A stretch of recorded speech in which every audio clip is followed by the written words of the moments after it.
Look at the skyline of Guiyang, or the sweeping high-speed rail lines cutting through the mountains of Guizhou province. By all visible metrics, it looks like an economic miracle. Bridges that span impossible gorges, industrial parks gleaming with fresh glass and steel, 12-lane highways slicing through rural farmlands. For 2 decades, the world watched in awe as Chinese cities transformed at a speed unmatched in human history. It was the ultimate showcase of centralized power and unstoppable growth. But look closer, and the facade begins to crack. In these same cities, streetlights are being turned off to save electricity. Bus routes are quietly canceled. Civil servants, teachers, and doctors are going months without pay, their bonuses slashed or entirely revoked. Local governments are desperately selling off rights to public assets, from school canteens to parking meters, just to scrape together enough cash to survive another month. The engine of the world's second largest economy is running on fumes. How does a city boast the infrastructure of a utopian future while struggling to pay the people who keep it running? The answer lies in a hidden financial mechanism, a bureaucratic loophole that evolved into the largest shadow debt bubble in human history. To fund this explosive growth, local officials created off-balance sheet corporate shells known as local government financing vehicles, or LGFVs. Because Beijing strictly limited how much debt municipal governments could officially take on, they built a parallel system. These shadow companies borrowed heavily from banks and bond markets, using overvalued city-owned land as collateral. They turned a roaring property boom into a relentless infrastructure spending spree. It was a perfect machine as long as land prices kept rising. But the machine has stopped. Today, Chinese cities are trapped under an estimated $9 trillion in hidden liabilities. This is not just a localized crisis. It is a slow-motion implosion that threatens the core of China's economic model. The quiet bailout has already begun, draining local budgets just to pay the interest. We are witnessing the end of an era. The question is no longer if the debt bubble will pop, but what happens to the nation when its local growth engines simply run out of cash? To understand how $9 trillion of hidden debt materialized out of thin air, you have to go back to a single, decisive policy shift in 1994. Beijing had a problem. The central government was starved for cash, while local provinces were keeping the lion's share of tax revenues. In a sweeping reform, the central government flipped the script. They centralized tax collection, taking the majority of the revenue for Beijing, but they left the burden of public spending squarely on the shoulders of local mayors and provincial governors. Suddenly, local governments were responsible for funding schools, hospitals, roads, and pensions, but they had lost their primary source of income. And crucially, Beijing made it strictly illegal for these local governments to run deficits or issue municipal bonds directly. They were commanded to grow the economy, but stripped of the money to do it. It was an impossible mandate. But in the late 1990s, local bureaucrats discovered a lifeline. While they could not borrow money as a government, they could create a state-owned corporation that could. Enter the local government financing vehicle. The mechanism was elegantly simple. A city government would transfer a plot of raw, undeveloped land to this newly created corporate shell. The LGFV would then go to a state-owned bank and use that land as collateral to secure a massive loan. With that cash, the LGFV would build roads, lay down water pipes, and construct power grids, transforming the raw dirt into prime real estate. The city would then sell the adjacent land to private property developers at a massive premium. The developers built apartment towers, the middle class bought them up, and the local government reaped spectacular profits from the land sales. It was an alchemy that turned dirt into gold. For years, this system operated in the background. But in 2008, the global financial crisis struck. Global demand for Chinese exports collapsed overnight. To prevent an economic catastrophe, Beijing unleashed a massive 4 trillion yuan stimulus package. But the central government only provided a fraction of the actual cash. They ordered local governments to fund the rest. The LGFV machine went into overdrive. Mayors across the country spun up thousands of these shadow companies. They borrowed from state banks, they issued high-yield bonds to retail investors, and they tapped into unregulated shadow banking networks. The collateral was always the same: land. The assumption was always the same: land prices will never fall. This mechanism financed the greatest infrastructure build-out in human history. LGFVs built the airports, the subways, the ghost cities, and the sprawling tech parks. By 2015, the debt was snowballing, but the central government looked the other way because the GDP numbers were spectacular. Local officials were promoted based on their ability to deliver growth, and LGFVs were the ultimate growth hack. It was a closed loop of synthetic prosperity. The bank lent the money, the LGFV built the infrastructure, the developer bought the land, and the citizen bought the apartment. Everyone got rich on paper. But beneath the surface, the quality of these investments was deteriorating. The first highway between two major cities generates massive economic returns. The fourth bridge to a sparsely populated suburb generates nothing. LGFVs were increasingly borrowing money to build projects that had zero chance of ever turning a profit. They were building high-speed rail stations in the middle of nowhere and theme parks that sat empty.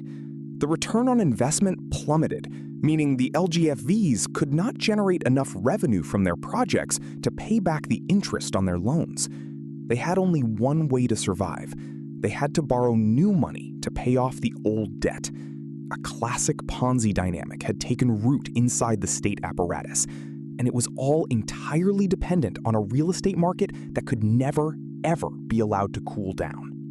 Place yourself in the shoes of a local Communist Party secretary in a mid-tier Chinese city in 2018. Your entire career trajectory, your prestige, and your power depend on one metric above all else: hitting the annual GDP growth target set by Beijing. You are not judged on the health of your municipal balance sheet. You are judged on cranes in the sky, concrete poured, and factories opened. If you fail to deliver growth, your political career is effectively over. If you succeed, you are promoted to a larger city, leaving the debt behind for your successor to deal with.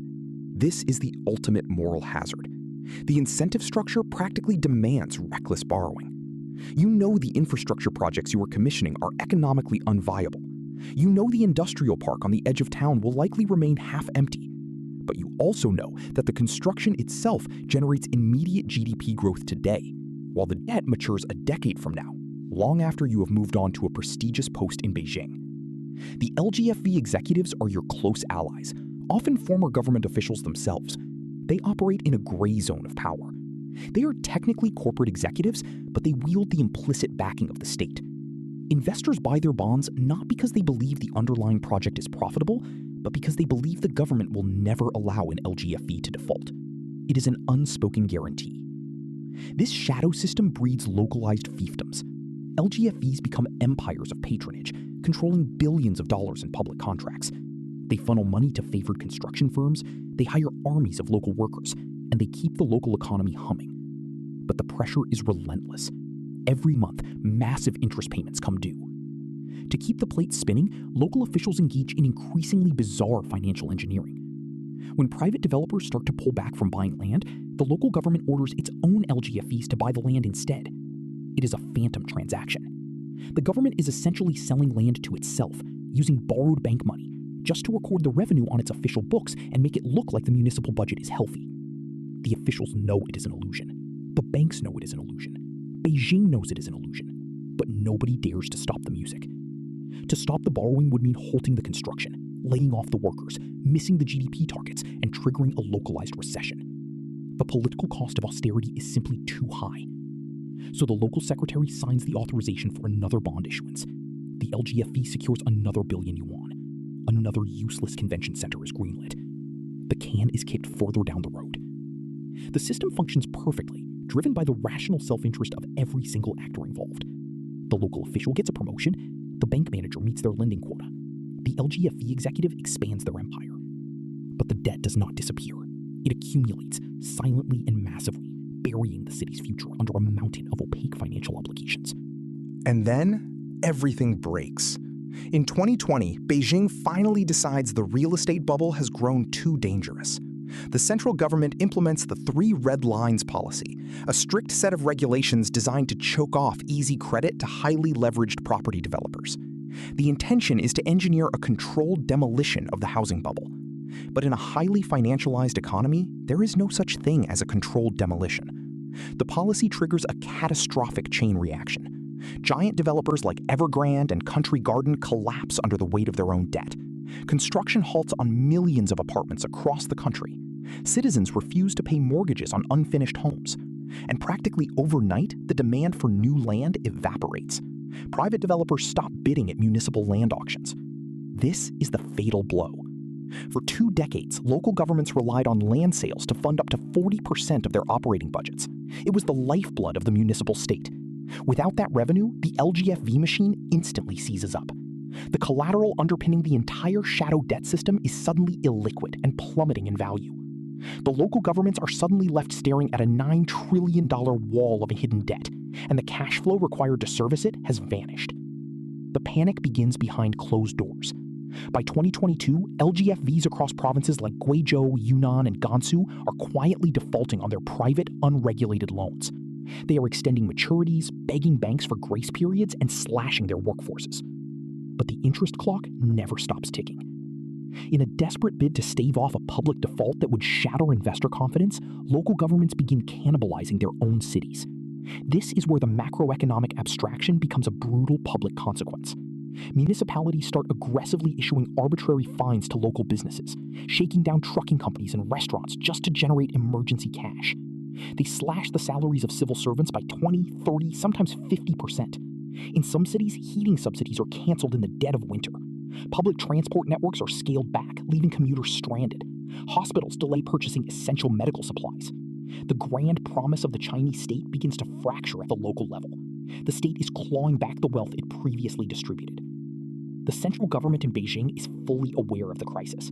They are terrified of a systemic financial meltdown, where a string of LGFV defaults triggers a panic across the state banking sector.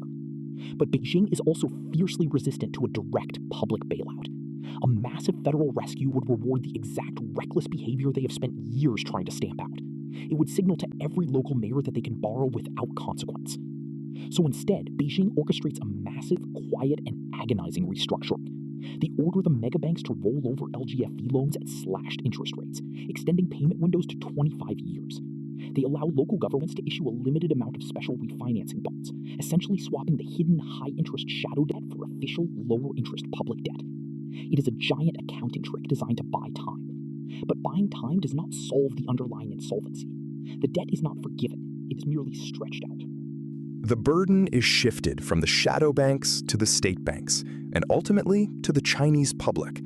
The banks are forced to absorb the losses, which severely limits their ability to lend to productive, innovative companies in the private sector. The economy is starved of credit because the banks are too busy keeping zombie local governments on life support. This is the trap. The local governments cannot stimulate the economy because they are paralyzed by debt. The central government cannot unleash a massive stimulus because the traditional transmission mechanism is broken. The traditional engine of Chinese growth, the infrastructure and real estate complex, is permanently impaired. The cranes have stopped moving. The industrial parks sit quiet. The local officials, once the ambitious architects of hypergrowth, are now relegated to the role of debt collectors and crisis managers. Their only mandate is to prevent a systemic default on their watch. The $9 trillion liability hangs over the nation like a dark cloud, sapping the vitality from the broader economy. It is a slow, grinding stagnation, a balance sheet recession where every spare yuan is diverted to paying down the sins of the past.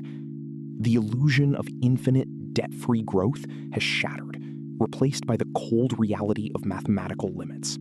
The story of China's local government financing vehicles is not just a tale of accounting tricks or bureaucratic loopholes. It is a fundamental lesson in the laws of economic gravity. For 20 years, China defied history. It built a physical world that rivaled the science fiction of the West, and it did so at a pace that demanded admiration. But the bill always comes due. Wealth cannot be commanded into existence simply by pouring concrete. Debt is not merely a number on a state bank's ledger, it is a claim on future prosperity. When you pull forward decades of future consumption to build the present, you eventually arrive at a future that has already been spent. The quiet slashing of public services, the delayed salaries, the empty transit lines are the symptoms of a nation paying for its past. The LGFV crisis reveals a haunting truth about authoritarian growth models. Centralized power is incredibly efficient at mobilizing resources and building infrastructure. It can mandate the construction of a city, but it cannot mandate the demand for that city. It cannot force economic return on investment. The very mechanism that made the Chinese miracle possible is the exact mechanism that engineered its current paralysis. The incentive to build overrode the reality of economics. Now, a generation of Chinese citizens who have only ever known rapid expansion are stepping into an era of managed decline. The social contract is shifting. The state can no longer rely on land sales and debt-fueled construction to buy social stability. They are trying to pivot to high-tech manufacturing, electric vehicles, and green energy, hoping to export their way out of the debt trap. But the sheer scale of the $9 trillion municipal hole makes it impossible to simply outgrow. The debt will have to be eaten. It will be eaten through lower living standards, weaker social safety nets, and